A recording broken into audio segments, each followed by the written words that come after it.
Good morning, evening, afternoon, whatever time zone you're in today. Hope everyone's having a pleasant evening. Just give a couple minutes for people to roll in. Seen a few of the regulars already here, so hello to you.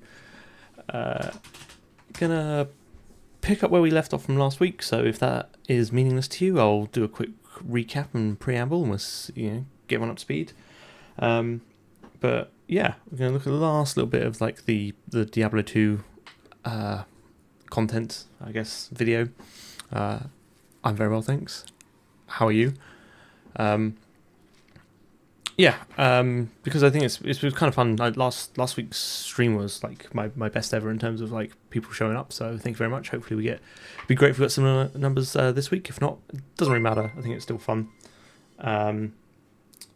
Yep, so the last streams are, if you did miss it, it is available on the channel for everyone. You can go and watch that. But yeah, we're going to go through some more of the technical, we're going to get a bit more of a deep dive of the of what went behind the video, because as I was explaining last week, to do a YouTube video, you kind of have to cut quite a lot out, to kind of tell us a compelling story, and this is a chance to, at a slightly slower pace, go back through.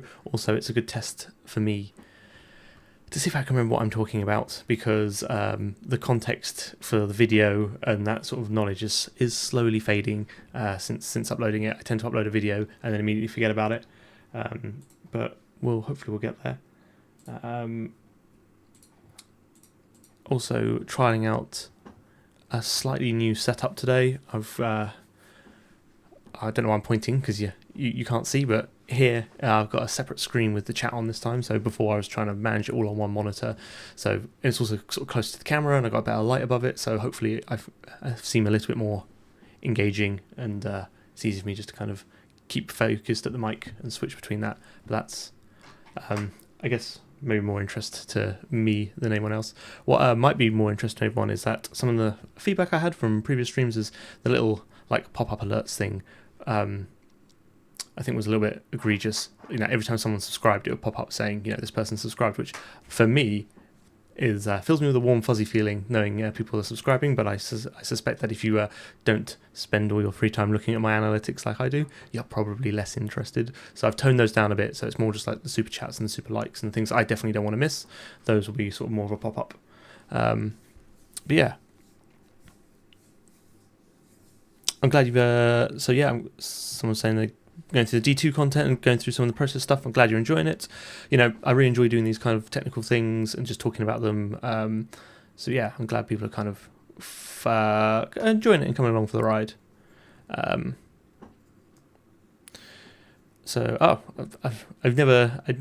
Thank you for saying that one of your most favorite YouTube channels. It's kind of the whole thing is very bizarre to me, because I think a lot of people start off YouTube and they don't kind of expect it to go anywhere, but a few days ago, like 3 days ago, I just passed 50,000 subscribers, which is absolutely mind-blowing. So I guess thank you for everyone who kind of continually comes along and enjoys the content. I think for at least as long as people are enjoying it, I'll probably still be making it, and even for maybe a little bit long, even for a little bit after people get bored of it, I'll probably still be making it. I think that's all I really wanted to cover in the sort of preamble. What we were doing, so for anyone who's not watched the Diablo 2 video, you should definitely go and watch it. It's just ticked over like 210,000 views, which again is absolutely insane. But in that video, I kind of recreated, I guess like a technique that someone has used in the past to get their own, render the game through their own kind of mechanisms. So Diablo 2 has several rendering backends. Like back in the day when it launched, it came with like Direct Draw or something else, and Glide. Already starting to forget the context. Glide was the API for the Voodoo graphics cards. My understanding was that particular code path was the more optimized one, had more graphical features, etc., etc. And as people were kind of using Voodoo cards less and less, that kind of fell out a bit. So what some enterprising chap called Sven did was he rewrote the Glide DLL, so that's the DLL, like the code that the game loads in order to interact with the graphics card, and he implemented all the same functions, so the game thought it was talking to a Glide driver, but in fact he then translated them all over to OpenGL, which when I found out about this I thought, that's pretty cool, I'd like to give that a go. And give it a go, I did. So I recreated that for Vulkan, which I instantly regretted because Vulkan, but we did enough to kind of get a video out of it. I think some people thought it might have ended a bit too soon. I might revisit it in the future, but I'm kind of already onto another project at the moment, so I've got no immediate plans to continue that Vulkan wrapper, other than like for this stream, because again, it's kind of nice to go through it. This will probably be the last stream on the Diablo 2 content, because I would like to get back to some more C++ stuff next week. But anyway, let's get into it. So someone's pointed out. Let's stop rambling and let's look at some code. So what did we do last time?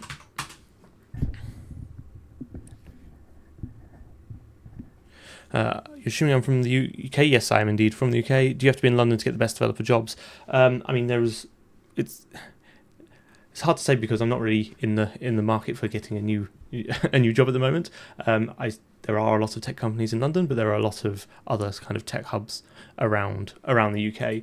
So not necessarily. If you want to work in, I guess, like finance, then a lot of those are going to be in London. But there are many other industries which require, programming skills, and they won't all be in London. So I wrote this last time. For anyone who knows last time, you had to painfully watch me write all these out. But these are all the functions that the Glide DLL exposes to a user. So if you wanted to use Glide, you'd import this DLL and then you'd start calling these functions in some sort of sane order to achieve the effect that you wanted. And basically, so what I've done is I've just logged like the name of the function and all of these, and then right at the top we have a DLL main. So this gets called automatically for us by Windows when we load the DLL, or when Diablo 2 loads the DLL, and it opens up a file which I've called glog, and then all these just use this little templated function here to write whatever they want to it. So, and we saw this working when we run the game. It starts printing out all the calls, which is great.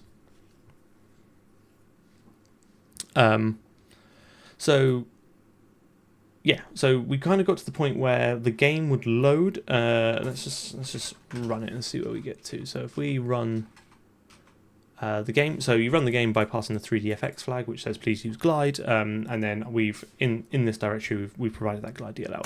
So if we run it, it kind of looks like nothing's happened, but the game is actually now running. In fact, I know it's running because I've lost my my mouse. It's captured my mouse. If we go over to this, I don't think this is revealing too much about what's running on my machine. We can see that Diablo 2 is running. So let's just kill that. Move that out of the way. So, and then what we should have ended up now with is a log file. This was the log file that our DLL produced, and it should have logged all the calls. So starts off, does a setup, and then it starts doing a bunch of graphics things, quite a lot of them. What I wanted to do today was what I think was one of the more interesting bits, was the capture the actual textures and images from the game as they're being sent to the graphics card. So we're effectively man in the middling the graphics card, and then we can write those out to file, and then we can start using that to build up whatever rendering primitives we want.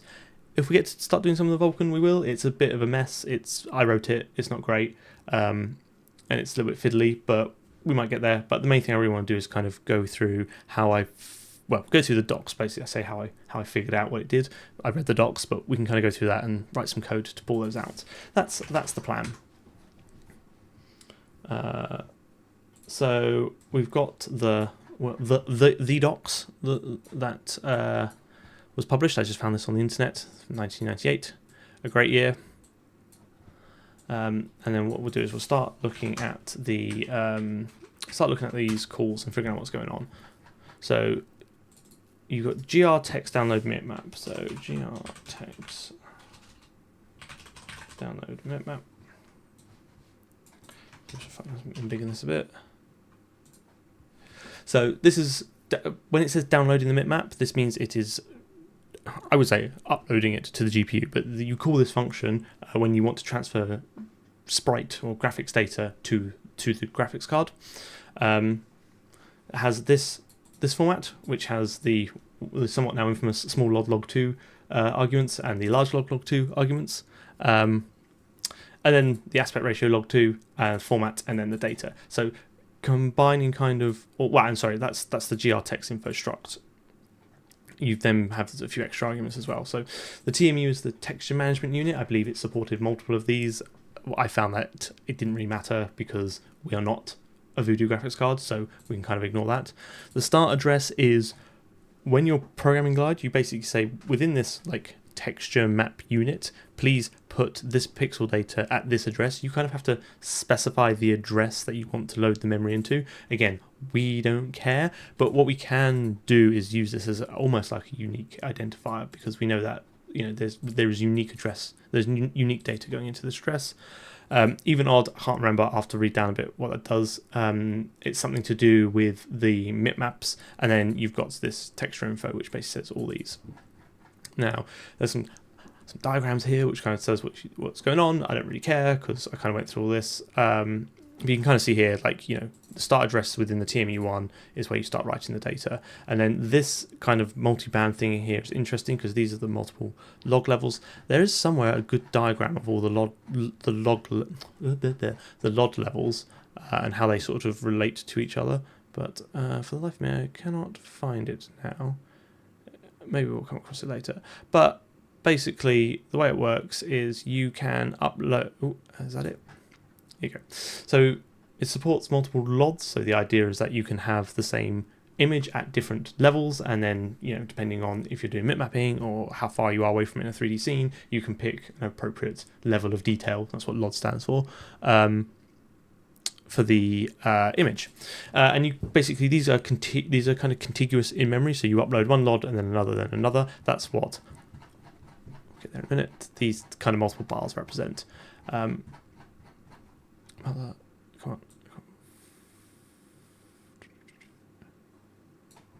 So you're saying, like, here's one LOD level, here's a LOD, here's another.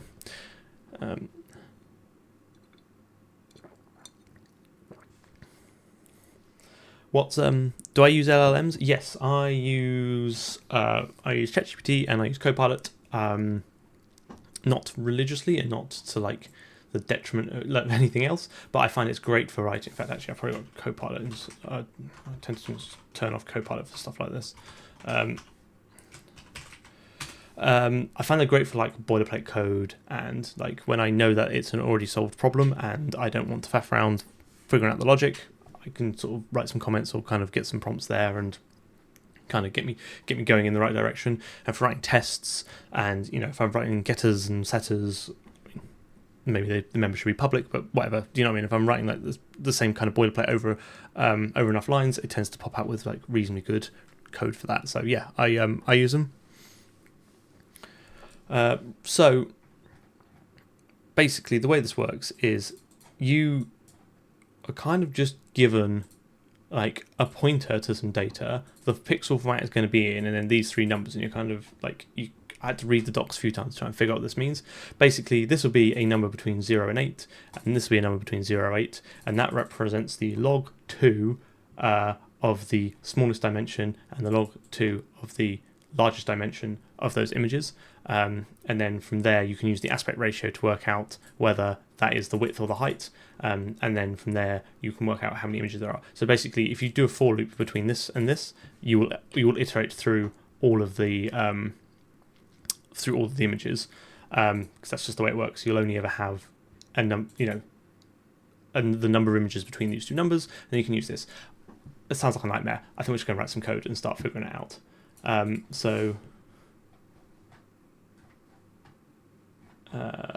What was the function called? Mipmap something or other, wasn't it?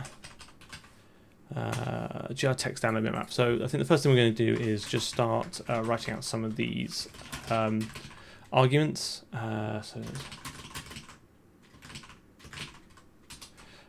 then so we've got TMU start address, even odd,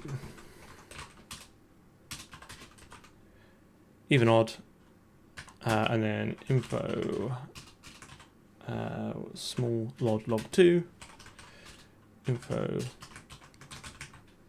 large log, whatever that one is. Info is... Yeah, sorry, if I lost anyone there between when I was going through a number between 0 and 8, I do apologise. I don't think we need to go through first principles of what a number is, but hopefully it's not... hopefully it'll make more sense when we actually go through it. And then treat myself as well. I'll print out the data. Okay. So see if that still blends.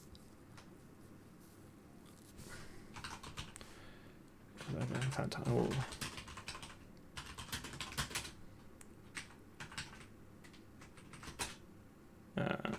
Let's get that cell ready to go. CP. Right. Okay.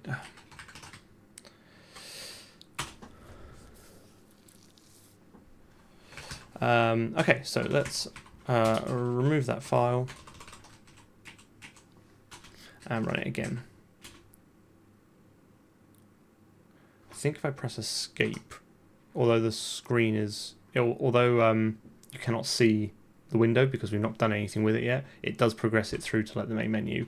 I think you hit escape enough, it will crash out and quit. I think I just saw the screen recording go blank. I expect that to happen quite a few times because I don't think OBS quite likes the weird interplay of a running graphical process with no backing window. But we'll see what happens. Okay, so got a lot more lines now. So what are we calling this? Download. Okay, so we have the let's get this up on another screen so I can see what I'm talking about.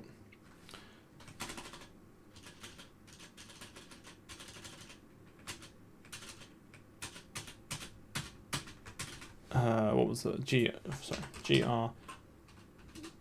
text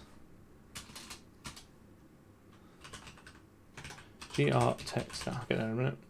Okay, right, so we got the TMU, which is 0. I think sometimes it's 1. I think most of the time I don't care. Start address, again, that's just like where the game itself, like Diablo 2, is saying, oh, I need, please allocate, please copy these bytes to this address. The even odd is 3, and I can't remember specifically what that means, but it doesn't really matter at this point.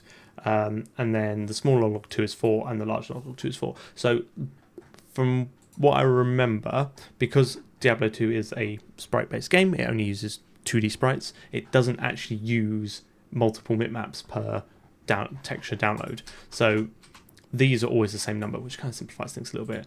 And then you've got a minus number, -1, which I think means the width is the largest size. And then the format is 5, and we'll get onto that in a minute. And then this is just a pointer to some data.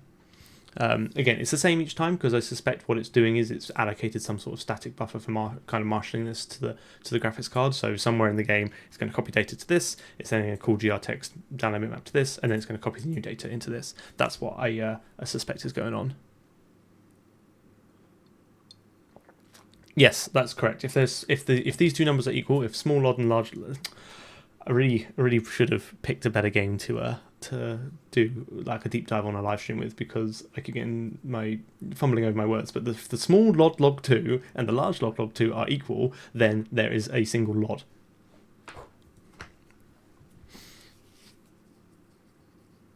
Yeah. So for my kind of setup, this is Windows, WSL, and then I use the MSVC Wine project to effectively cross-compile to Windows. And the nice thing about WSL is if you launch a Windows binary, some internal magic happens and it spawns a Windows process for you. So that kind of just all works nicely.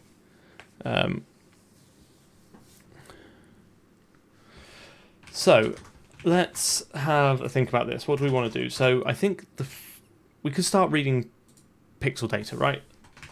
But so we could start reading pixel data from this address, because we know at this point this address, this has data. The fun part is like, what is this format? Because when I first did this, I thought, it's going to be RGB triplets or RGBA quad you know, some sort of sane data type.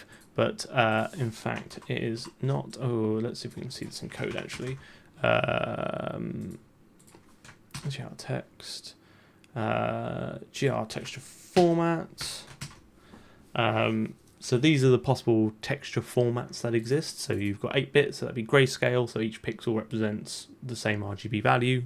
You've got all these special compressed ones. So you know you've got an 8-bit. Each byte represents an RGB color, with the first 3 bits being R, then the next 3 bits being G, and the next 6 being 2. I think that's what that is. And then you've got all these other stuff. And then we have P8. Like this is 5, right? So all these, and I remember I checked this. Every single one of these is format 5. So the next question is, what is P8? Like what does that mean? How does one P8? So if you keep going through the docs, you end up at this. This documents all the text formats. And again here, this was the RGB 332, right? You got 3 bits for red, 3 bits for green, 2 bits for blue. You've got the YIC one, the personal favorite of mine. You got the alpha 8, blah blah blah. This is what I was hoping for, something a little bit like this. Probably this, you know, I was hoping for ARGB 44444, you know, a classic. Or something like that. Instead, what you have is 8-bit palette. So what this means is that somewhere there exists a massive lookup table of colors, and each byte is, rather than being some sort of compressed RGB value, each byte is in fact an index into that array, and then you take the RGB triplet from that array and stick that as your RGB color for the pixel. Hopefully that kind of makes sense. So your pixel data is not actually pixel data. Your pixel data is actually a lookup table to where the pixel data is.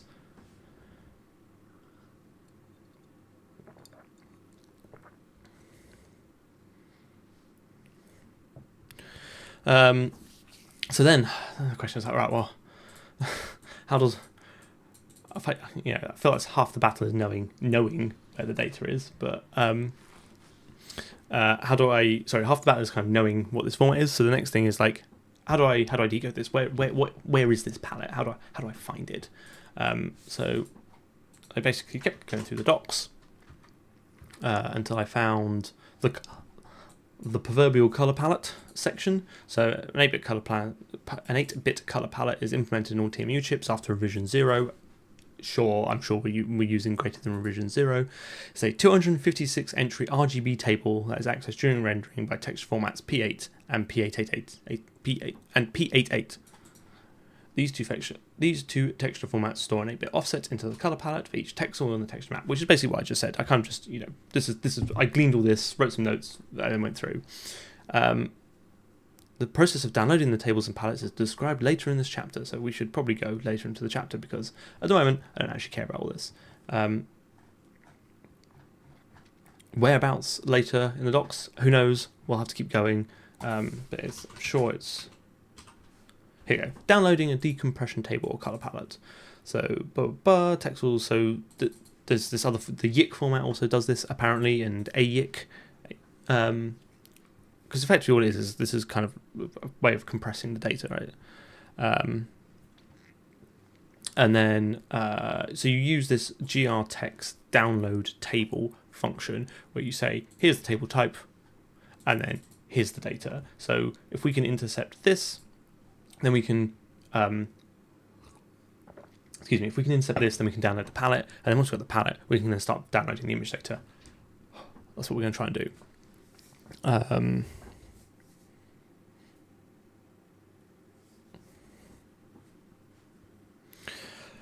So yeah, we'll start doing this now. The problem is, well, I guess a potential caveat of this is that it wasn't clear to me from reading all this whether the table was set once or not, but I guess we can kind of just check in the logs for this.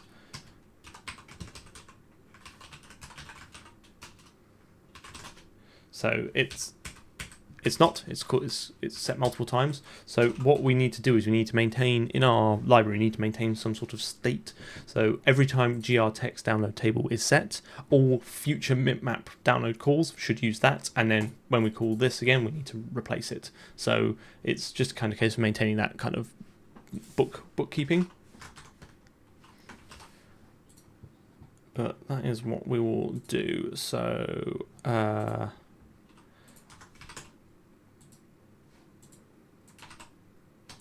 Okay, so I've got caps lock on, which absolutely sends Vim around the bend. Right, let's create a vector, and let's create, let's bring in cstdint to get access some fixed width integer types. And then we'll go std vector std uint8tg palette. Let's just check I'm spelling that right. And then it's 256 by 3.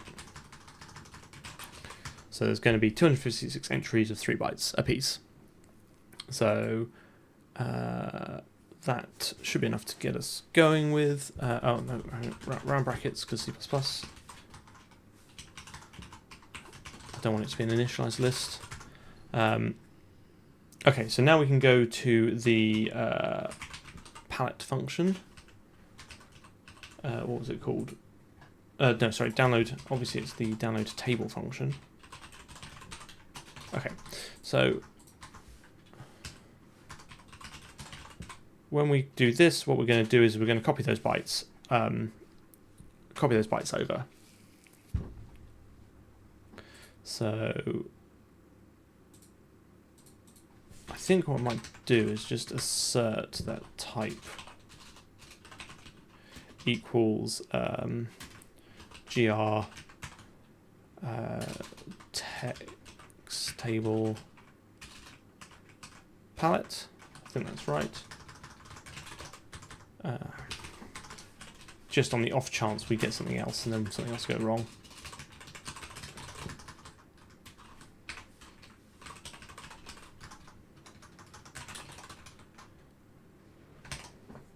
No, sorry. Yeah, this is live. There is a pre-recorded video which kind of goes through this in slightly more refined and less rough around the edges detail. But this is kind of me just doing this live from my notes and kind of giving people a chance to answer questions. Am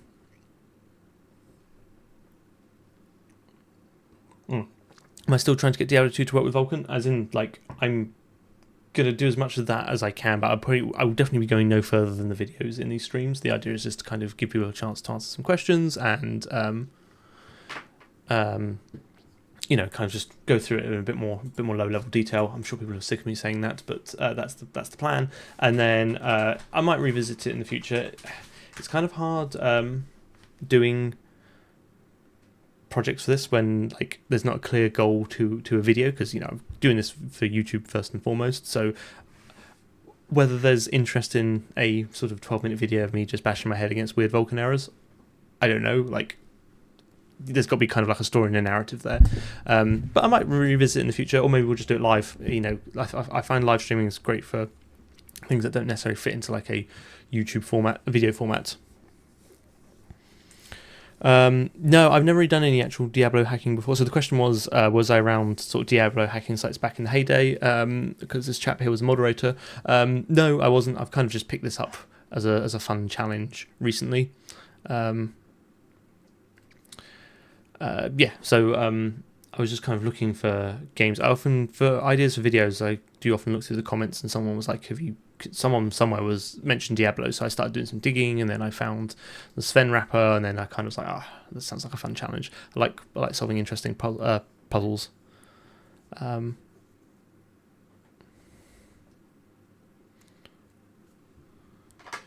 Yes, I have a full-time job that has nothing to do with YouTube or Twitch. I'm a software engineer, although actually I spend the majority of my time, like a large part of my role is working with and training interns and graduates and new, sort of junior developers. So that's kind of what I do day to day.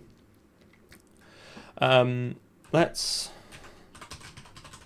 let's just stretch the mem copy into our data, the data we've been given, and we'll read gpalette.size because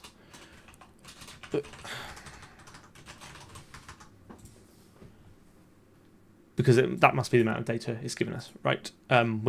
With these kind of C-style APIs, if you when you're just kind of staring down the barrel of a void pointer, you have to be able to infer the size from somewhere, and as it's not given me that, it has to be the size of the palette, right?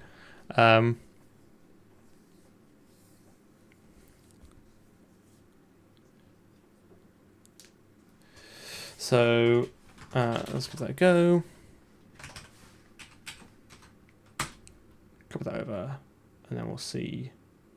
Okay, well, I suppose there's no point seeing anything because we're not doing anything with it yet. So the idea is now that on every call to this, it will update the kind of global palette data, which means now we have a chance of actually pulling some of that data out. So let's go to our download bitmap function, and I'm just trying to remember what I did for the actual video. I think I took I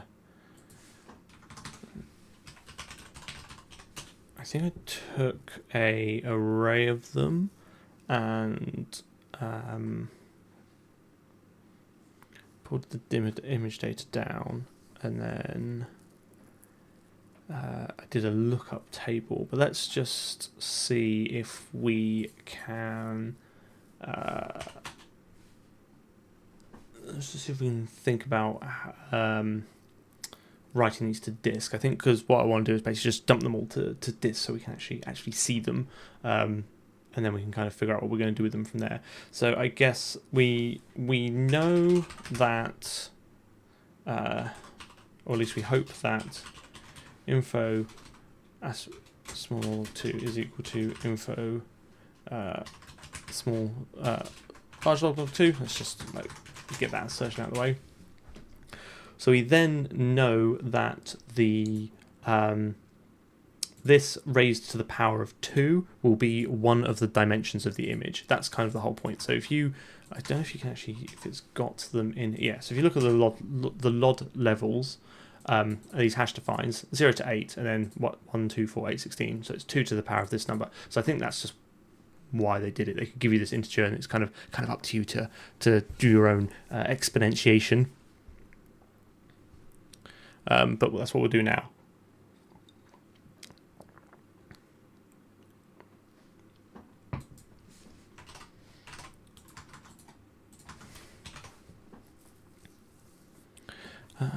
Sounds like there's some people in the chat who maybe have done something similar to this before, which is quite interesting. So feel free to call out all my mistakes and tell me where I've done it wrong. Yeah, I was just saying that. Again, people who have done this before, to actually the extent where it's fully playable, I suspect they're probably better at it than I am. So do correct me where I've made mistakes, because this was just me kind of figuring it out over a couple of weeks. So I think I wrote a little power of 2 function just because why not?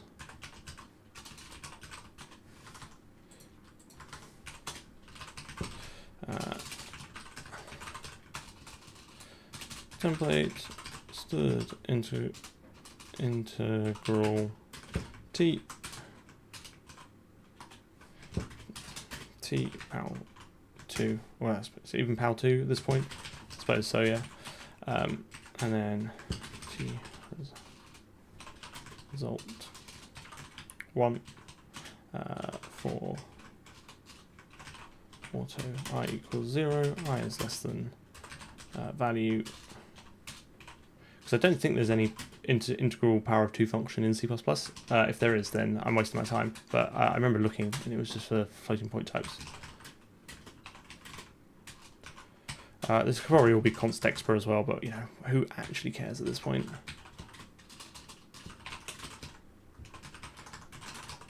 Or I could have just done a lookup table because there's only 9 choices. But hey ho.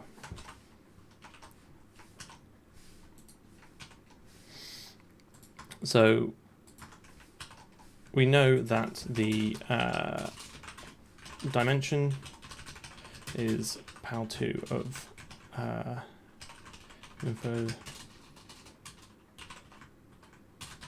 smaller log 2.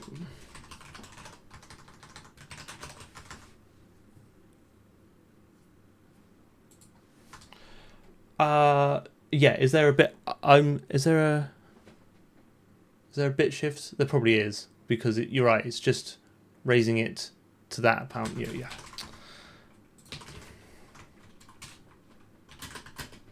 I think I'm just super keen wherever possible to write a templated solution to something. And it absolutely does not necessarily mean it's the right choice. I just can remember the bit twiddling hacks, but I think that's right. If not, I blame chat, and then we can do it the right way. There's literally the only advantage to doing a lookup table is probably performance, and as I'm really not that fussed about the performance, I just really care about getting this like correctness is always my first approach, and then optimizations come after, for me anyway.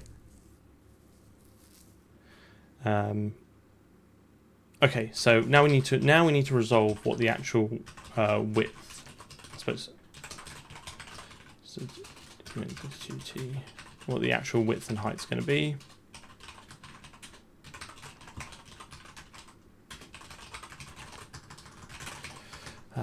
And then let's find out where there's a handy lookup table somewhere.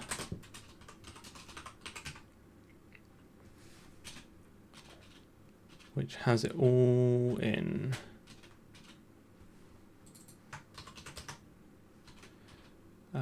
Where is the lookup table? I cycle through it all. Oh, it actually might be using the values that you get from here.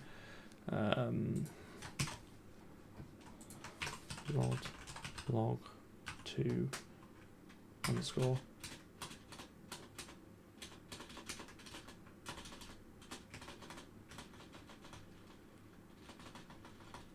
Here we go. So basically this says that if your aspect ratio log2 is 1:1, then these, given your log levels, these are the image dimensions. And then if it's 2:1, then the width is twice the height. If it's 4:1, then the width is 4 times the height, unless it is negative, in which case it's flipped the other way around. So basically you can kind of use this to resolve all the possible dimensions, because these are the only, like 1:1, 2:1 to 256, and then the other side, and then the square one are the only possible texture sizes that it supports.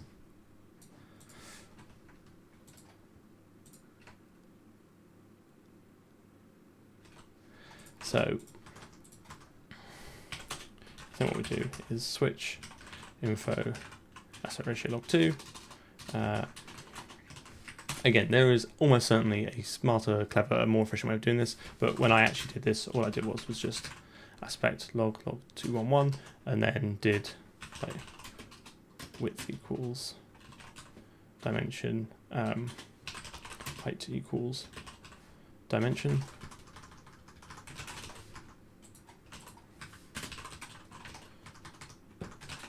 and then I basically just went through and did it for all of the possibilities. That seems to be the easiest way of doing it. Indeed, the D2 graphics thingy. By one. So there are 1, 2, 3, 4, 5, 6, 7 of these.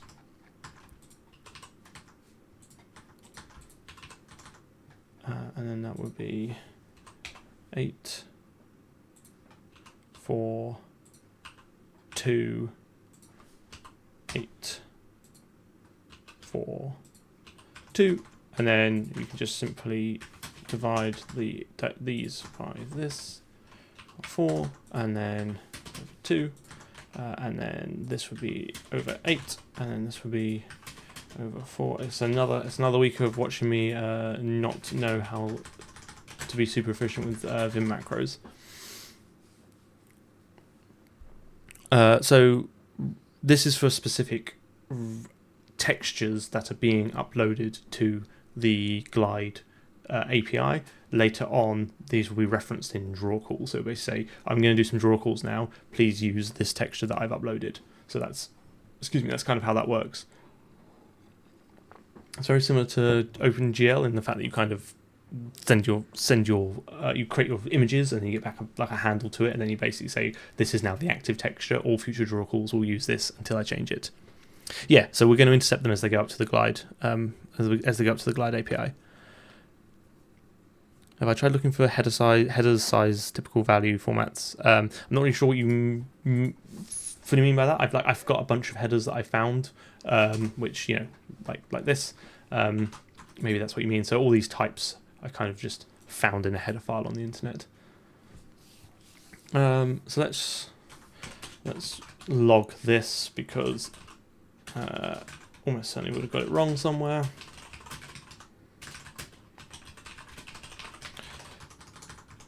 And then what we can do now is we can start to get the image data from, we can start calculating the image data from the palette. So this will be width times height times 3, because as we saw in the docs, the index gives you the RGB triplets. Oh, sorry, I thought you were talking to me. How rude of me to assume someone was talking to me.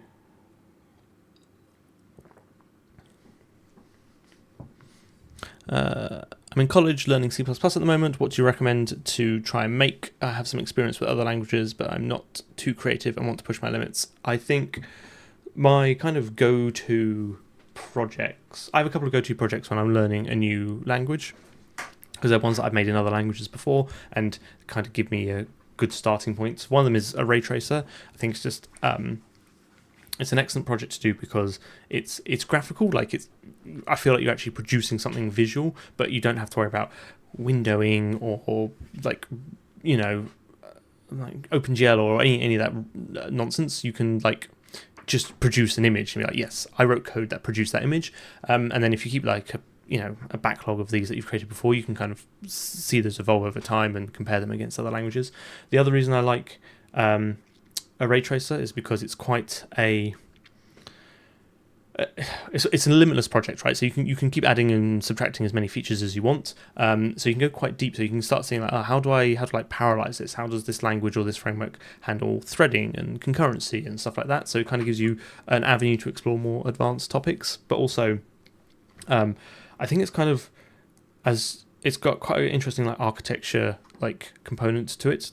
You can kind of go down the more traditional like object oriented route and like I've got a base renderable, and then here I have a sphere, and and here I have a torus or whatever you want to do, or a triangle or a mesh, and then it's like, well, how do I kind of compose those together? How do I create like a collection of these? So now you're exploring like the data structures, and then it's like how do I do like bit manipulation? How do I do floating point arithmetic and all these kind of things? Can I write a class which is a vector, and can I do operator overloading? So it really gives you a chance to kind of explore like a lot of different aspects of the language. And again, like I said, you can produce some nice images out of it. But it can be frustrating. Anything graphics programming is frustrating because you'll spend most of your time looking at a black screen wondering why is it blank when it should have colors in it. The other project, my other kind of go-to project, is some sort of TCP server, even if it's just like like a chat client or something like that, because then it's like how do I interface with the network? How do I interface with the operating system? How do I serialize data? Again, it kind of gives you another avenue to explore a bit deeper into like how the language you're learning does it. So I think for C++, like if you started off with those two and had a good go at it, like I think you'd end up with something pretty cool, and you will learn like a huge amount along the way. This question like kind of comes up a lot. I think one of the important things, and one of the things that people often kind of miss in this journey, is the kind of reflection at the end of it. So spend some time, spend a couple of weekends, whatever, write this thing, get to a point where you're like, okay, I'm pretty pleased with this, or I'm done.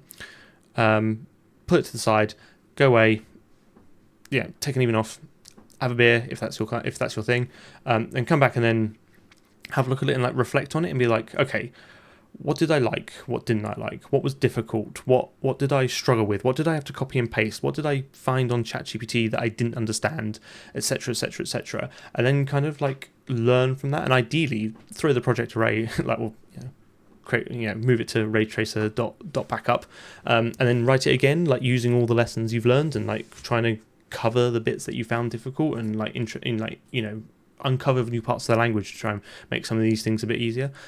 That's kind of my suggestion. There's only so many times you can write a ray tracer before you get bored with it, I think. So keep it fun, and then just all you can really do is just write lots of code, and then just try and learn something new each time you write it.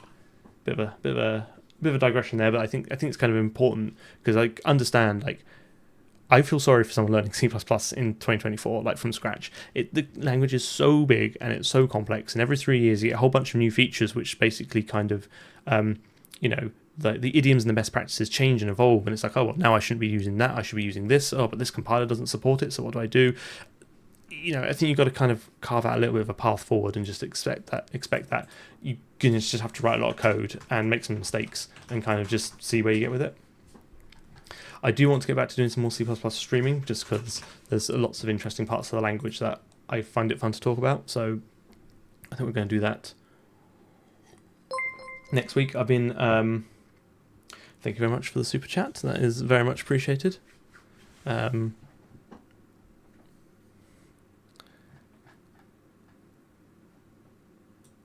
So yeah, definitely try a chat at 3D Engine.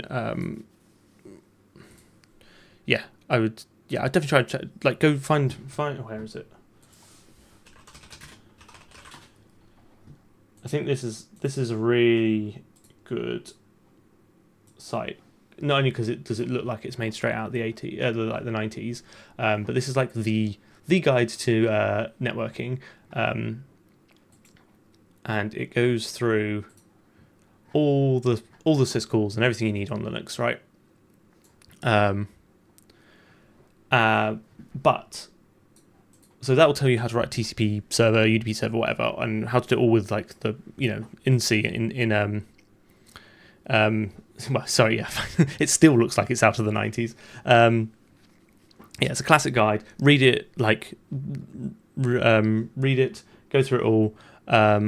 But what I would say is, because it is I give this as another example of like people looking for projects before, because it is a C API, I would write it like in C++ or whatever, but kind of following it along, and then I would step back and like try and write it in like modern or idiomatic C++, like try and write some abstractions around it, change it to use vectors and spans instead of like void pointers and sizes. I think you can kind of take that kind of pre-built project effectively and then start learning how to build out C++ abstractions around it. I think that's another really good project as well, because not only will you learn some networking, but you'll also have a chance to kind of write like a proper abstraction layer around around APIs that you can't control.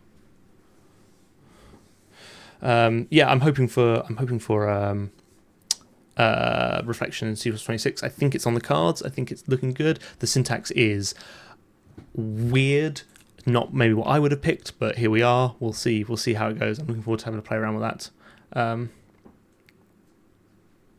I'm glad you find this kind of stuff motivating. I find it super fun to do, and it kind of keeps myself motivated to keep doing stuff, so I'm glad I can kind of share that around. Yeah, I mean, there's loads of languages like Zig and Rust and all these. There's loads of system languages. Like, I would never advocate for that C++ is like the one true language. It's just the one that I've done the most for like the last decade or so. So it's the language I know the best, but it definitely does not make it the best.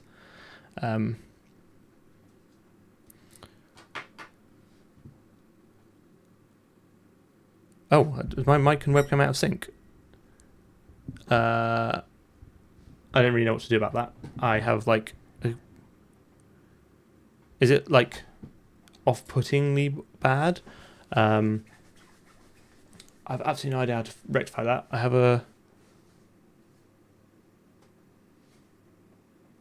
on Twitch it's all right. Okay, I did lower the bitrate recently, but I don't think that's related. But I am dual streaming, but I do have a gigabit connection, so I'm pretty sure my internet can handle this.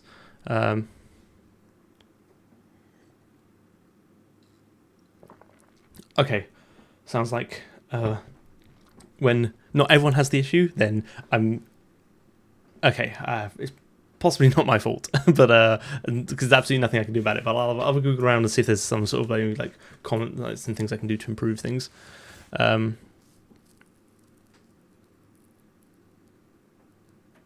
Yes, indeed, BT900. How could you tell? Anyway, right. Let's write some code. I think it's where we're writing some code. So I need to copy in. Was it 3 bytes at a time from the palette? I don't know why you can't chat on. You might need a YouTube account or channel account to chat on YouTube. I'm not really sure what YouTube restrictions are.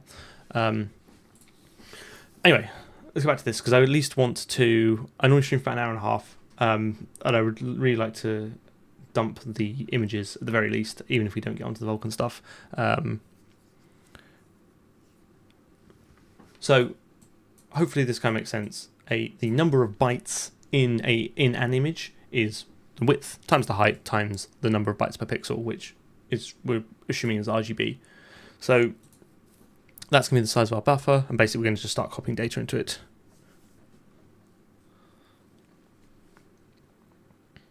How strange. Well, I do. I'm unable to provide technical support for Google and their products, so I apologise that you are having a bad time with that. If you are on Twitch, do follow. That would be appreciated. I'm trying to stream a little bit more. It would be kind of fun if I could hit the affiliate status on Twitch, but I need to stream a little bit more than that. So we'll see. Also, follow on YouTube if you're not, but I assume most people are. Okay, so let's do a loop. Let's do a loop.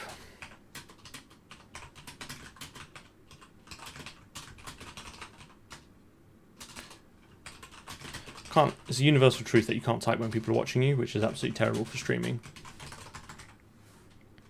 So let's create some sort of cursor to this data. So const auto cursor equals reinterpret cast stood uint 8t pointer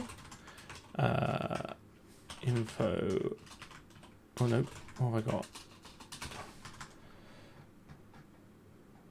Yeah, it is info. Sorry, info data. Right. Because you can't do pointer arithmetic on a void pointer because void has no size. We just convert it to a uint 8t pointer, which then allows us to iterate over it. We might even be able to static cast that, but again, here we are.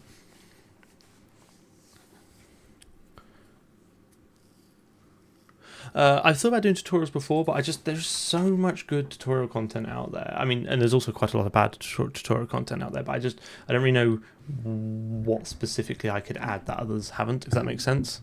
Whereas I think kind of showing people what is possible and going through like these interesting problems and low level like reverse engineering, I think that is kind of a more unique thing that I can kind of bring to the YouTube sphere. So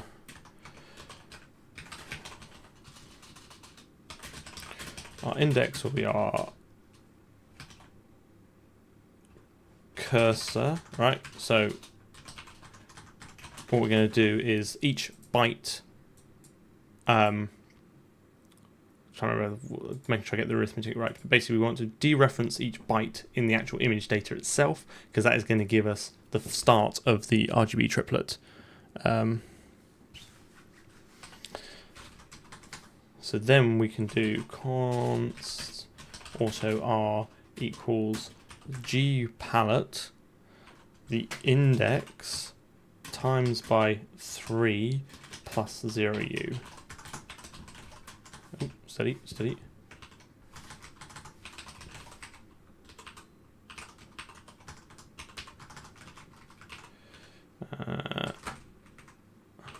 So hopefully that makes sense. we're going to basically get the index from the pixel data that we're given. We're going to go into the palette, and then we're going to get those values. And then we're going to do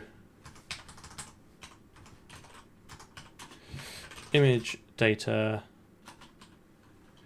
index times 3u plus 0u equals. Now, I made this mistake last time. I'm going to try not to make it the same this time. It goes b, g, r,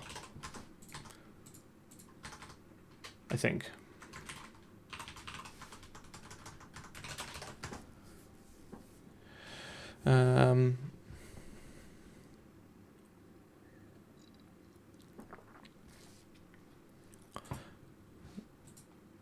Okay, right. So that should, in theory, now fill up our data. Make sure we advance the cursor to the next byte. And then once we've got that, we can do static auto counter equals 1u. So what I'm going to do is I'm basically going to create a static variable. So this will be initialized on the first pass through, and then will remain the same value each time. So it's not a stack variable. And then I will use this to create unique, like, incrementing file names. So const auto file name equals stirred format output underscore and then 06 counter dot ping. So this will just create a 60 padded integer file name called output, and we'll just keep going through these. I didn't realize there was a Banjo-Kazooie reverse engineering team. I'm going to have to find that, because one of my childhood favourites is the original Banjo-Kazooie. Absolutely brilliant game.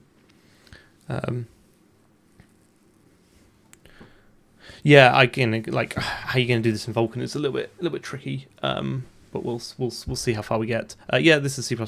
Some, maybe not my best, but certainly is C++. It's really interesting. Did they reverse engineer the whole binary, so the whole cartridge? And did they do it on the N64 version, or did they do it on the? Because I know I know you could get it on the 360, but I assume it was emulated.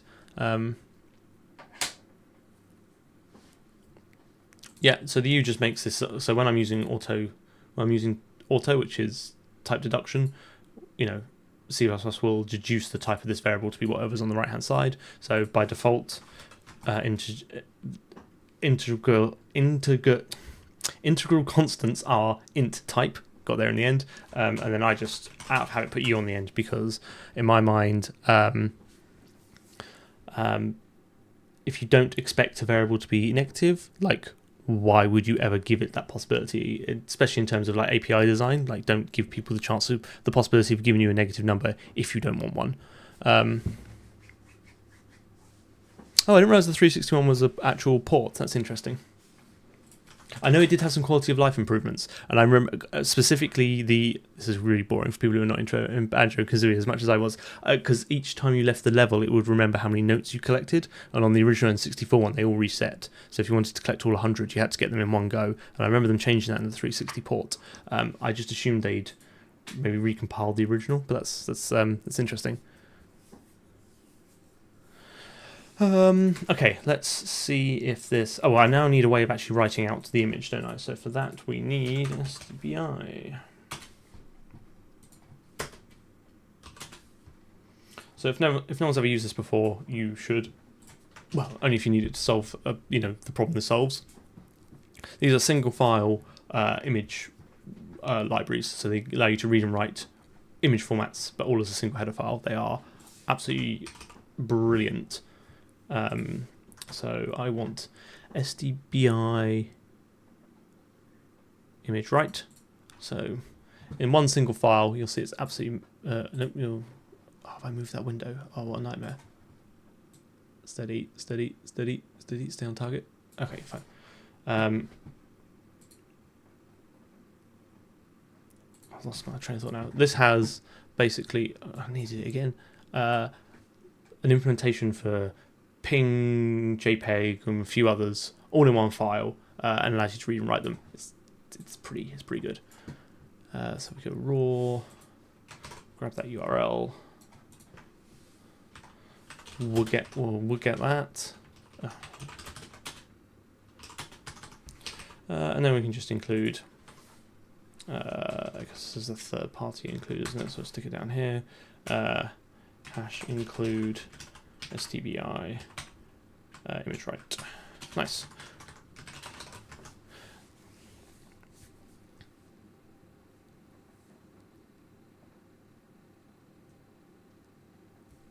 If the compiler can infer the range of values, it won't be a problem. Also, unsigned can be simpler with shifts to do modifications. I missed the preceding point to that, but yeah. Again, I think it's just easier to work in, like, constrain yourself to the types that you know you want to use. And then there's certain undefined behavior with overflowing signed integers, so you kind of avoid that as well. Yeah, I imagine STB is pretty good, but it's not it's not libping. Do you know what I mean? It's not a full, like, fully standard compliant ping writer. So if you want to do something fancy or out of the ordinary, you probably won't do for it. But for just I just want to read and write image files. If you're going to write array tracer in C++, you probably want to use this to write out the image. That's all I'd say. And then you have to do some magic, which is a little bit annoying because I think by default it doesn't actually include the write implementation. So you have to do image write implementation. But now you don't have to worry about getting into CMake or faffing around with your build system. It's like it's just there, and it'll be in your translation unit, and it'll get built.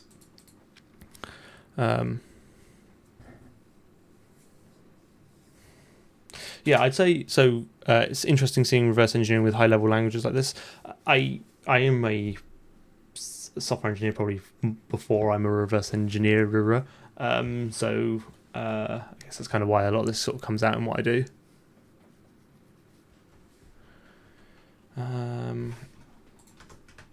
Let's see. And then I will assert that I did. Is it a macro, or can I do SDB write ping file name Cstra, pass it because it's a C API, width, height. I'm just copying my notes here.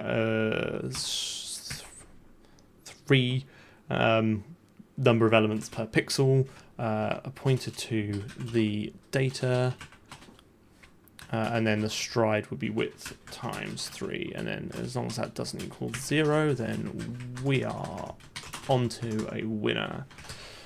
Does this blend?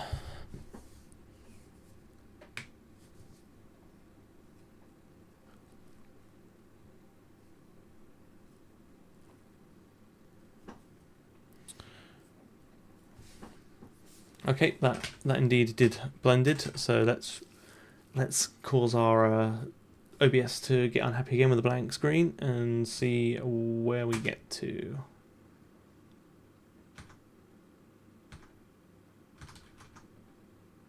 Okay, it quit. It died. Did I get any images?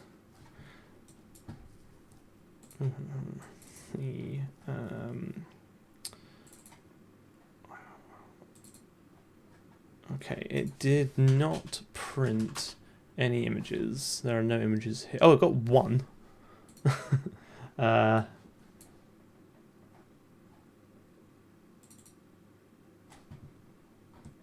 got that. That's what we got. That's what we got, guys. Apparently, that is the only image in the entirety of the game. I think we're done. Like, what else could there be? Did I increment the counter? Probably not. Did I mess up somewhere else? Almost certainly. Yeah, I know. I think we've done it. Okay, let me go through and debug some of this. First of all, let's look at the logs, because that's why we have them. Of course, I didn't delete the logs before, so now we're going to have them tacked on to the end of the last one. But So we download. I mean, you got. Oh, I know what you mean. You're right. I didn't have. What a fool.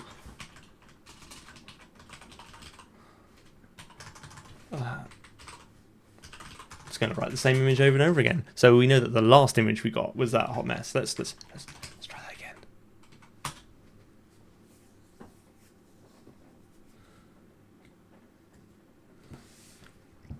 Yes, good end to everyone's weekend is looking at that image. Okay, right, okay. I'm feeling confident.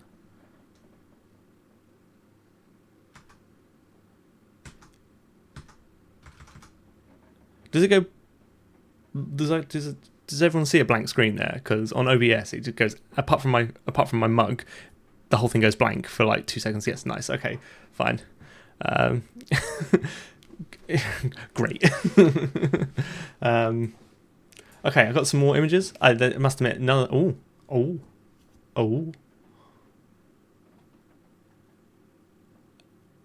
Okay.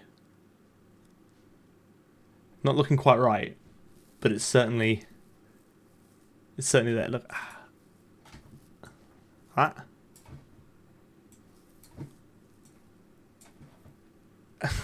Edit. I'll give this to AI. Yeah, sure. Go on then. See what you can do, AI, with this.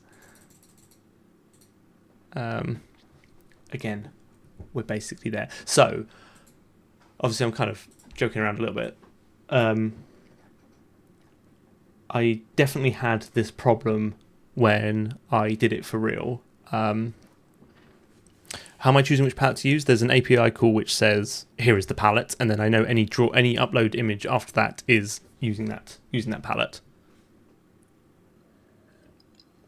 No, there is a more insidious issue somewhere than just reversing the colors. Because I tried this, and I was like, maybe it's RGB, maybe it's BGR, maybe it's some other weird combo.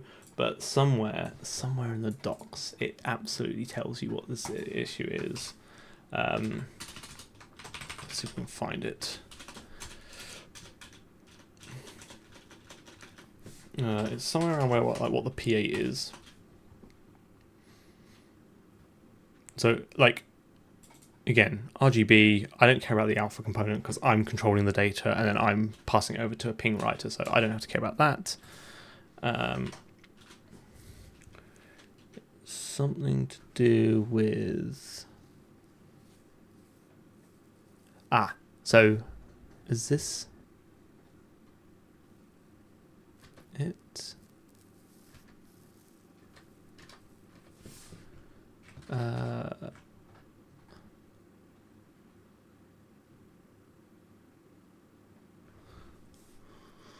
Retrieve the text from use to these palettes. Text in format. Let me check my notes. I'm just trying to find where it is.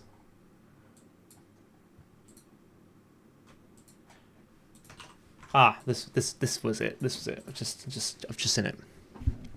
A color palette is an array of 256 ARGB colors. The alpha component is ignored, so it's actually an array of 4-byte triplets, if you will. So what you have to do is you have to account for that at the top in the palette. That should be 4 bytes, and then the indexes should be 4. I think that's enough to fix it, and hopefully it does fix it, and that makes it look very easy when late one night after a few beers when I was trying to get this to work for the video, it was definitely not that easy. Right. Ooh, blank screen.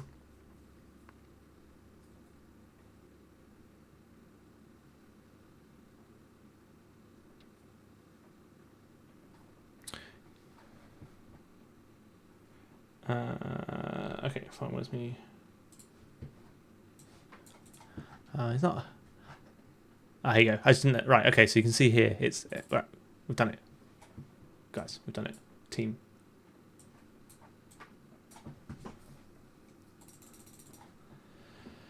So yeah, so that's how you can dump all the textures. Obviously, I didn't leave it running long enough to overwrite all the previous ones, but it's quite interesting because you can see the flame animation is just a series of different images, which I mean obviously kind of makes sense because it's 2D, it's not a 3D simulation. We got all the numbers and the letters here, and then I think this one here was that was that messed up one we saw. It's the right dimension with the right colors in it, like right kind of feel. So yeah.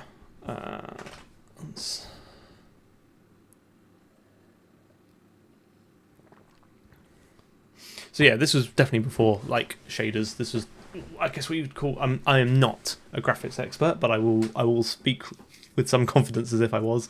This is during what they call like the fixed function, like era of APIs. So you it's Glide is a state machine. You basically very much like OpenGL. You set up like this black box and you set all the dials and levers on it, like I want to render this kind of thing with this image and this setting and this whatever, blah, blah, and then you pull the handle at the end and it'll like run the state machine, and then you get a black screen out at the end because you've made a mistake, and then you go back through and you retweak it, and eventually you get like the frame that you want.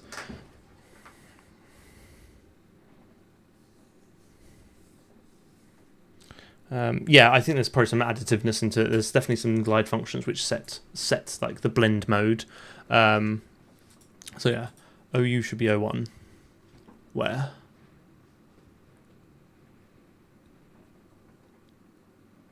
Yeah, you can also do it. You can change the palette associated with that image to do some sort of like animation.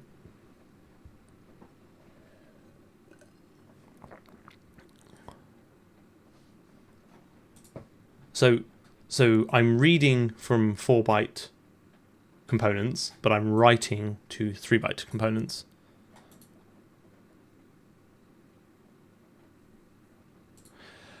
Okay, that's kind of like largely where I wanted to get to this. We could start. I think I'm happy to stream for a little bit longer. Not quite as long as I normally would. So I think we'll just maybe play around with a bit of the Vulkan stuff, or at least talk through some of the Vulkan stuff.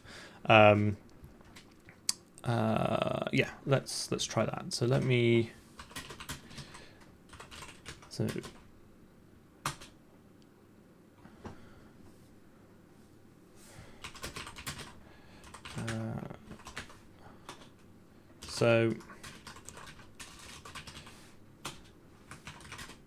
vrend is just a little project I had to start learning Vulkan, and I did that way before this video. It's quite old now, so what that means is I can't really remember how much of it works, but we'll kind of have a little bit of a play around with it. This just sets up all the Vulkan chuff. I think I need to change. What do I need to change? So it does add it as a static library. Okay, fine. So no, that's wrong. I don't want that at all.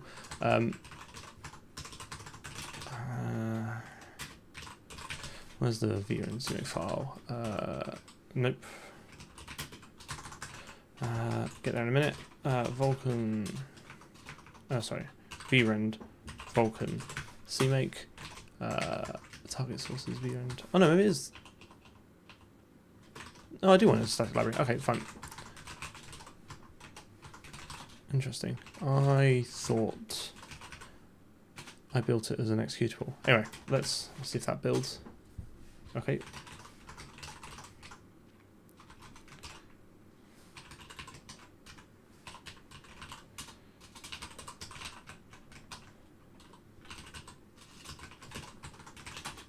And then I guess target link library glide 3x private vrend. See if that blends.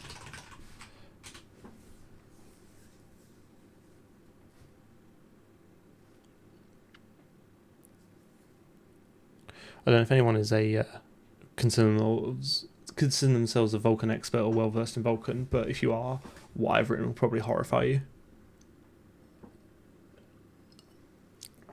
Vulkan is incredibly complex.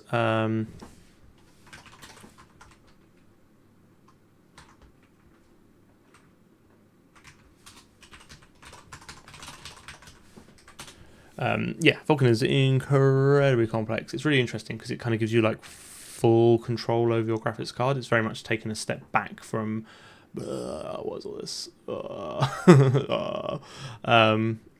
It's very much taken a step back from OpenGL and DirectX 11, where they kind of made a lot of assumptions for you and made a lot of did a lot of optimizations under the hood based on assumptions, but when those assumptions don't hold for your particular game, you might actually find you don't get the most optimal kind of usage of the hardware. So Vulkan kind of says, right, well, we won't do anything for you. You have to do everything yourself. And I mean, you have to do everything. You can use Metal if you're on Mac. That's a similar kind of low-level API. You still have to worry about heaps and fences and synchronization, all that sort of stuff.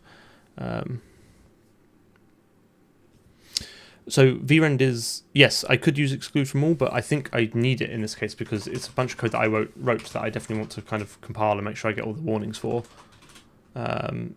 So what's interesting about this is I wrote it for 64-bit and this whole project is understandably 32-bit.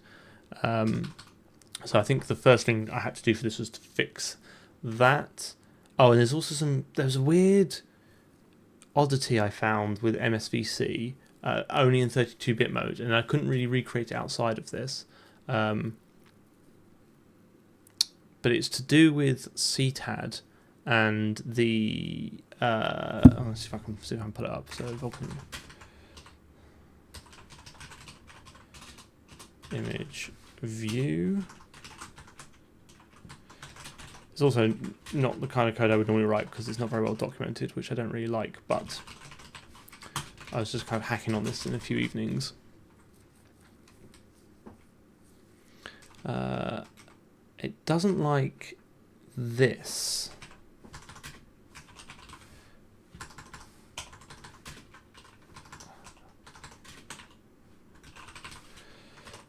So this auto-release primitive I've written for basically every project I've ever worked on. We did it on the memory hacking process, the memory hacking toolkit that we're building on stream, and it doesn't like one of these constructors. I'm trying to remember which one it is.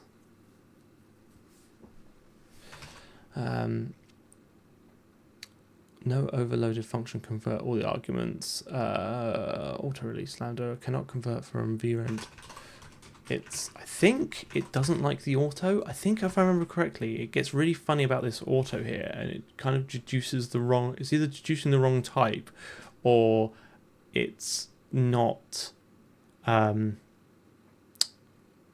think it might be deducing the wrong type. Let me just check my notes because I did have to fix this. What is this?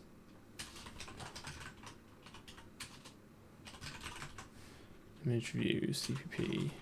Yes, I think this goes away if you just be explicit with the type, and I'm very reluctant to blame the compiler, but I do wonder if this is a compiler bug. But I couldn't create a small reproducible issue that I could then kind of just go to the MSVC support team with and say, is this an issue? Let's just see if that disappears.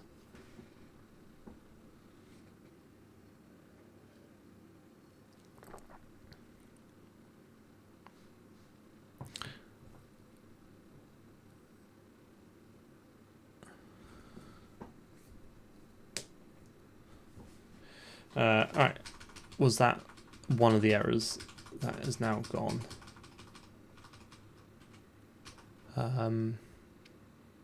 Yes, so it's now on Vulkan surface. So unfortunately, it's just a case of going through wherever I use auto release and changing these. I'm reasonably convinced this is I think it might be a compiler bug, but what are you going to do?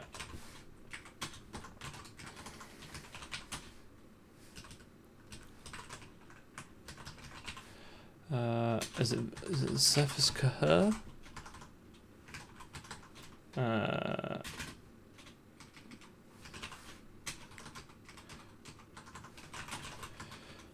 Anyway, I'll tell you what I'll do. I don't think this is particularly good use of anyone's time, is watching me fix all these issues. What I will do is I'll just go into the project that I built for the video, and we can just talk about the code there. I think that might be more interesting. So this is all very similar.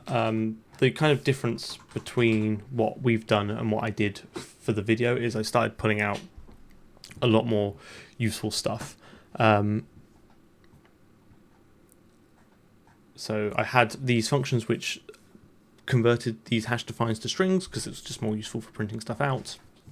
And then still all the still all the logging stuff. And then let's have a look. Where did we get to? So Gust when open is called at the start of the program.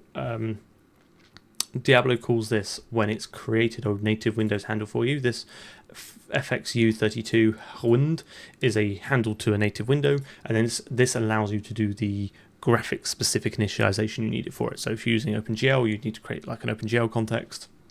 And then for Vulkan, which is what we need to do, I pass it into basically a bunch of code that I wrote before.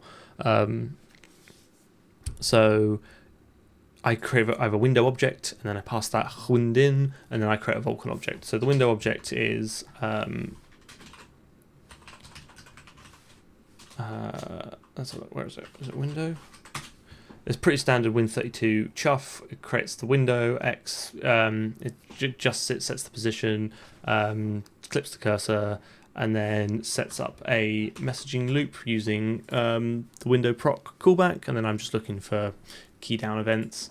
And then Vulkan itself has a pretty simple API. This is just like a top level object you can create, which allows you to do things like render an object or remove an entity, load textures, load meshes. I am not in any way saying this is a good architecture for Vulkan. This is just the architecture that I came up with when I was learning. Again, learning like a C API like this is a good opportunity for you to play around and try and generate your own abstractions.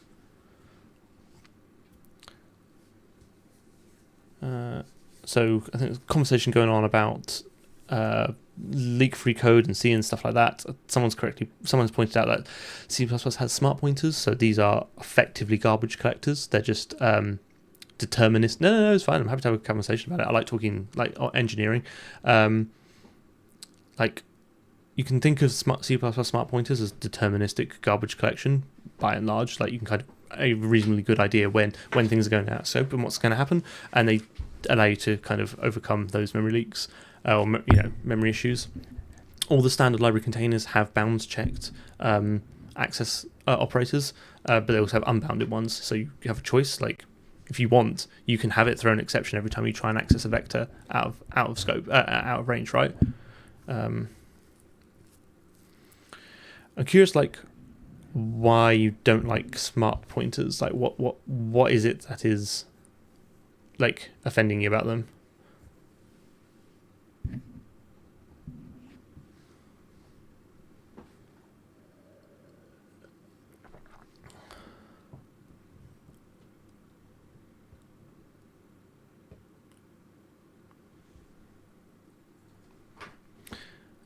I think the benefit for me for smart pointers is it's our AII, right? Like I can early return, I can throw an exception, doesn't matter what happens, and like I will not leak that resource. Because if you do it in C, right, or without RAI, it's if this, else if this failed, delete the pointer, else if this failed, delete the pointer, else if this pointer failed, and you end up with this massive long list of things, and you're just gonna miss one. I just think it's almost impossible to not, or someone comes in and changes the code and misses this extra thing. So I just think I would always rather have the compiler do the hard work for me, and what the compiler is going to do is insert those delete calls or those release calls or whatever it is on every exit path out of that function, regardless of whether it's an early return or an exception or anything like that. So I would rather just have the compiler do it for me. And it's not like, I don't agree, it's not new, it's since C++11, so that's like what, 13 years old now. Like I would say it is idiomatic C++ to use smart pointers. but yeah, I think that's all I really have to say on that. So there is no allocator for smart pointers, right? Which, I mean, because you pass it a raw pointer, so the allocation is done outside of it. You are responsible for allocating the memory, and then you pass it into the smart pointer, and then the smart pointer will call delete by default, but you can provide a custom deleter which goes back to your whatever your custom allocation is. Yeah, I mean, like, each their own, right? Like, if you're writing code and you're delivering business value, and you are okay with the risk that comes with like not using RAI, like, who am I to tell you that you're wrong? I don't, and again, for me and for my insanity, I would rather the compiler did all the hard work for me. Yeah, that's kind of my view on it. We did. I implemented unique pointer a couple of streams ago. That was good fun. I'm definitely going to do shared pointer at some point, because whilst I think shared pointer is almost never the right option, it's still got a lot of interesting design choices in. Like, it's got like 13 constructors. It's got some really, it's got some really interesting optimizations that go on under the hood. So I think we'll definitely do, or at least however much of a share pointer I can do in like a couple of hours, I think we'll definitely do that. But yeah, kind of meandering a little bit, but that's fine. This is sort of slightly less scripted part. Well, not that any of this is scripted, but this is a slightly beyond where I wanted to get to anyway, so I'm kind of happy just to walk through this a little bit.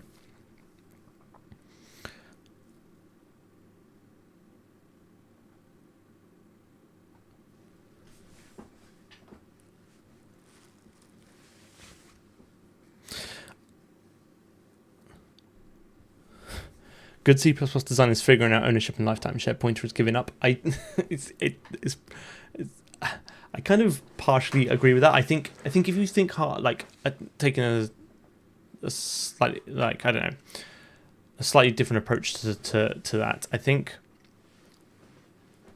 most of the time there is a memory hierarchy. Like, this owns this and will own it for this, the lifetime of this object. Therefore, it's okay for me to hand out a raw pointer, or it's okay for me to give a copy of whatever that's out. I think if you think hard enough about the program, that and the design and the architecture, that kind of hierarchy often falls out. And using share pointer can be a little bit of a crutch for bad design, like, because it's very easy just to keep passing the share pointer around and have it all work out. Maybe that's fine. Do you know what I mean? But there is a slight performance hit to share pointer over, say, for instance, unique pointer. So again, I would never use share pointer. I suspect one of the use cases might be in a multi-threaded environment where you're not sure which thread's going to finish first, so you need to keep that reference around, possibly.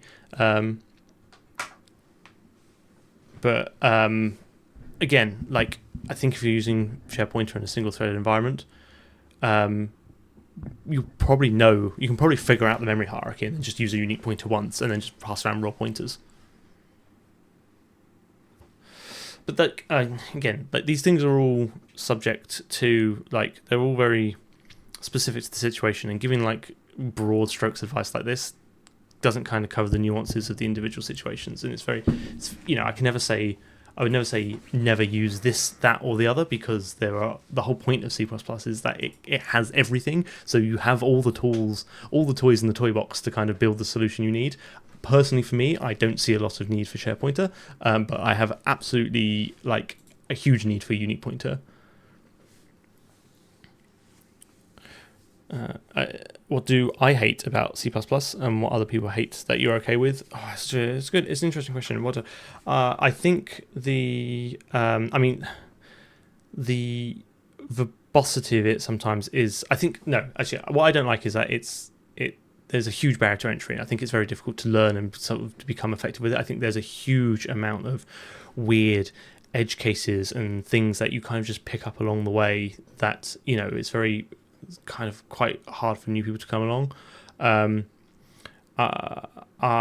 lot of people complain about the build times, and I do get that. That is can be pretty egregious. I've worked on projects with multi-hour. If you change the wrong header file, you're staring down the barrel of like a multi-hour, like several hour, up to 8 hours I've had before build time. The standardization process is interesting. I think it's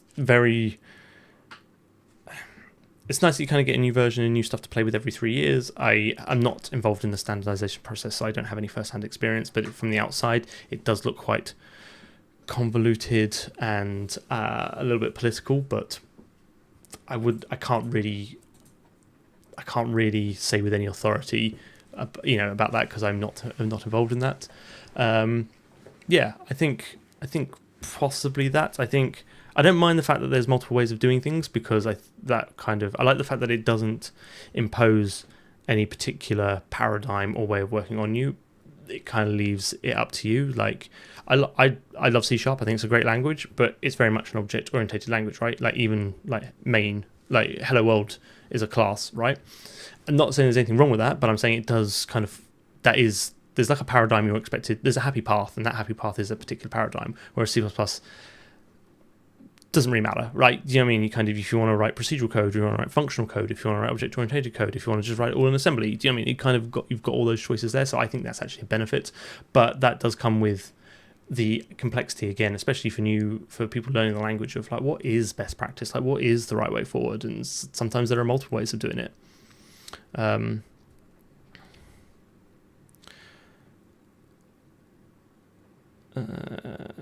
So, I mean, the build times are language related to a certain extent, because one, you've got the preprocessor, which involves quite a lot of like file IO, because you have to expand all the macros and stuff like that. And then you've got like stuff like templates, which there's a huge amount of complexity that goes on into like parsing and effectively compiling those. And then on top of that, you've got this whole new paradigm of const expr. So the more you're getting the compiler to do more and more stuff, which can only increase compilation time.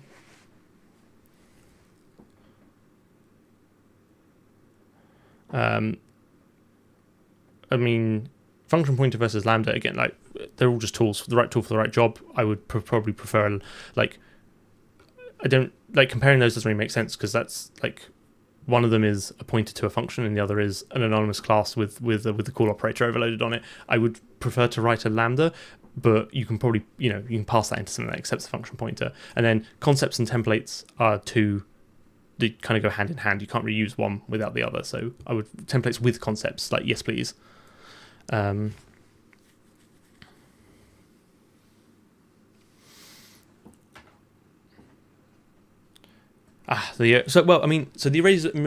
arrays. So if anyone is curious about that, the arrays remove idiom is such an important idiom in C++. It has its own Wikipedia page, and it's because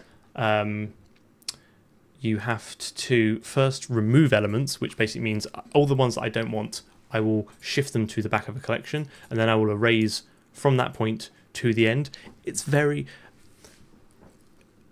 This is quite a common question, I think, for people coming to the language. It's like, C++ has a vector, a dynamic array. That's great. Let me put some stuff in it. How do I delete something from that? Like, how do I I don't think it's an unreasonable request to want to remove something from your array, your dynamic array. And then it's like, oh well, you have to use the arrays remove idiom. Make sure you shift all the things you don't want to the end, and then delete from that to the end. It's like, what? But part of I'd say one of the things about C++ and like a lot of the work that goes on in standardization is to add new things that make old things easier to use, if that kind of makes sense. Add new idioms, add new ways of working. So in fact, this even mentioned it in C++20, you've got std arrays and std arrays if, which you can just pass a collection to and a lambda, and it will remove them. So is remove badly named? There are a lot of names that I question in C++. Std move doesn't move, std forward doesn't forward, std remove doesn't really remove, kind of shifts them. So yeah. But yeah, I think that's, I have lots of thoughts on C++, and I'm happy to talk about it like till the cows come home. But I will do, I think, so I'm kind of, like I said, kind of wrapped up the Diablo one now. I wasn't really planning on going into all the Vulkan stuff, just because it's not, because I didn't do all the Vulkan stuff from scratch, and it's not that kind of interesting watching me trying to lash together all my broken Vulkan code. I But I will go back to, I think next week we'll definitely go back to some, to some C++ code. I've got a few things I want to implement. Like I said, at some point I want to implement SharePointer. I want to do something with some templates at some point. So I think we'll have more of like a live coding session next week.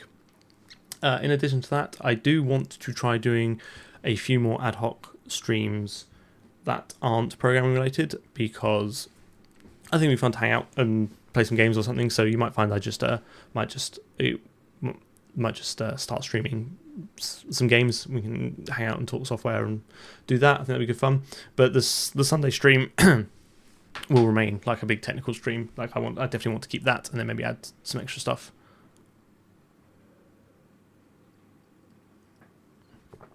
But yeah, just seeing if there's any more interesting C++ questions rolling in.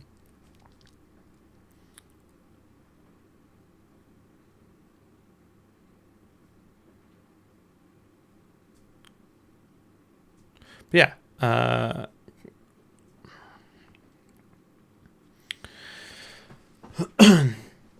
so you cut your teeth on C, had to do C++ at uni, but didn't really get it. Any good resources for someone that doesn't grok OOP yet, but wants to wrap your heads around CPP? I would definitely try and keep like OOP and CPP as separate concepts, like in your mind. Like, yes, you can do object-oriented programming in C, in C++, and yes, like a lot of the primitives are kind of around that, but it's definitely not like the only way to program. So I guess if you want to learn C++, write lots of C++. If you want to learn object-oriented programming, I have no real good resources for it, but I imagine if you kind of Googled around for like OOP projects, like that, doing shapes and creating some sort of interface and passing around it as a base class, there'll be definitely some resources around that. This is a great question. Do you prefer try catch or errors as values?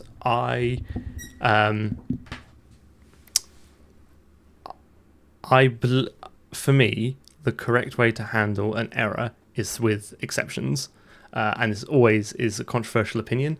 There's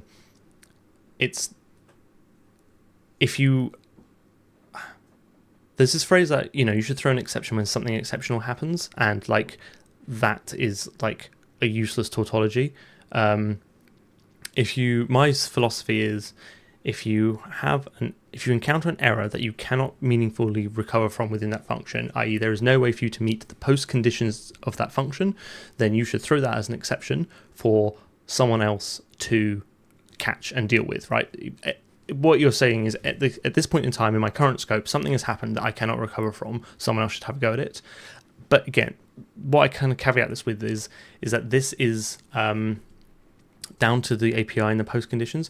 If your function can fail, as in part of the post condition is it cannot produce a value, then yeah, absolutely return stood optional or stood expected. I think stood optional was one of the best additions to the language. I think it's made API design so much easier and so much better. So the example I normally give about this is like reading a file, right? Reading a file is inherently, like, the file system is racy. You cannot control the file system outside of your program. So I think it's perfectly acceptable for you to go to read a file and that file not be there. I would not consider that an irrecoverable error that you need to throw an exception. I would have like a read file function that you return a stood optional string or stood optional byte array or vector of bytes or whatever. Do you know what I mean? Like, can I read this file? No. That seems fine. Now, further later on in your program, right, you might have the need to load a configuration, and it probably makes no sense for your application to run without the configuration. So, and that configuration could come from a file. So when you go to in the load config function, you'll go read file, came back optional, not there. Oh, well, I can't continue without loading a configuration, so now I'll throw an exception. This is kind of the example I give because it kind of shows my the approach I would take to both those problems. So now I can throw up the exception and someone can catch it and be like, okay, I'll try again with a default config or an alternate path, or I'll display a message to the user saying, where's your config gone? Do you know what I mean? Like, there's a difference between an error has happened that you cannot recover from and alternate values, like a success that just isn't the value but is not considered an error. So that's kind of my philosophy on it. Well, again, like an exception doesn't have to be something as catastrophic as corrupted file system or out of memory. Like those are good examples, but for me, it's like I have encountered an error that I cannot continue from. I'm not alone in this because I think the core guidelines for C++ suggest something similar. The other thing is like for people who are like dead against exceptions, like I can't be using them, non-deterministic control flow and all that stuff. Like it is the only way that you can communicate an error from a constructor. Like if your constructor fails, the only thing you can do is throw an exception. Of course, you can make that constructor private and then have a static factory method which returns an option of that object. But then all you're doing is writing more and more boilerplate to achieve the same thing that an exception does. Because my argument is then it's like, okay, fine, you've got your factory method and you can return your option object. But like, what happens if I now need to put that into a unique pointer or a shared pointer or a boost smart pointer? Or do you know what I mean? Like you're just adding more and more boilerplate and more typing and more opportunities for bugs, which is just solved with exceptions. So that's kind of my view. It's quite a controversial, not controversial topic, but I think it's a topic that people have lots of strong opinions of. Those are mine. So that's really all I have to say on that. That is my opinion on it. You are free to form your own. But I think exceptions. I think the language doesn't make sense without exceptions because a large part of the standard library uses exceptions.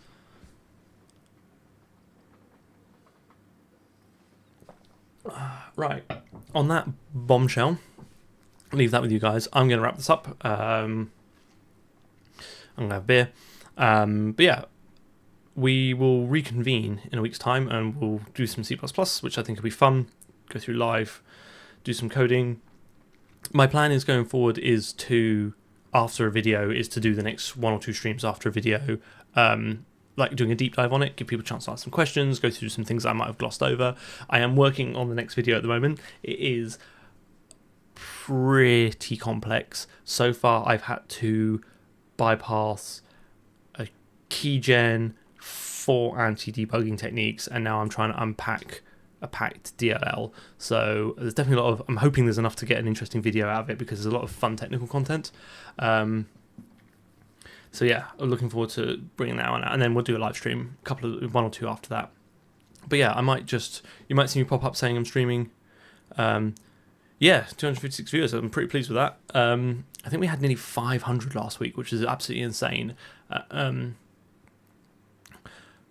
Someone's mentioned coroutines, my other favourite part of the C++ language. I definitely want to do a live stream on some coroutines at some point because they are fascinating. But yeah, anyway, I'm rambling. I'm going to wrap this up. I hope everyone has a good evening, and I will see you guys hopefully next week, if not sooner.